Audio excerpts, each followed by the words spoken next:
Thanks to the amazing folks over at Ameda City through the Predecessor Creators Guild, I've been given an opportunity to take a first look at Predecessor's upcoming patch, patch 1.4. This patch is absolutely massive and has some changes for every single hero in the game. It's also going to bring us our next Predecessor hero, Boris, who's going to be charging his way into Sanctuary.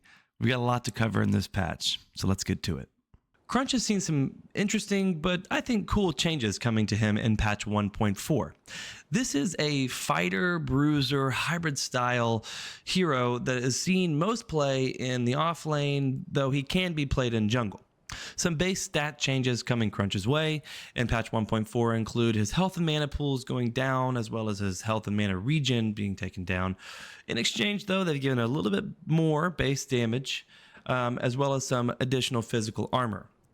His Q ability, Left Crunch, is going to scale a little bit better into the late game as they've added some physical power scaling, which was previously a flat 95%, is going to go from 115% to 135% as you level this ability up across the game.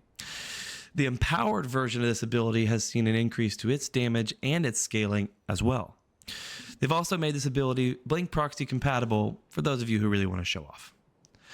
His E ability, Right Crunch, has seen some improvements to his CC, a little bit more damage late, with a little bit more slow. Overall, this ability is going to perform a lot better into the mid-late game. They've also made this ability Blink Proxy compatible for those who, again, want to try and put a little style on the way that they use this.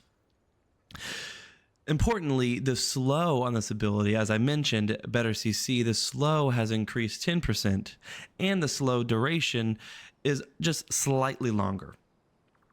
His right mouse button ability, Forward Crunch, is going to be a little bit of a nerf in exchange for the benefit that the previous two abilities got. It's a little bit less abusable in terms of they've reduced the distance of his dash as well as lowering the damage. This ability also is Blink Proxy compatible. Finally, they've had a little bit of change to his ult, Recrunch, giving him some healing physical power scaling increase from 25% to 70%. So let me know what you guys think about these changes in the comments below, and whether or not you'll be taking Crunch into the fields of Sanctuary in patch 1.4.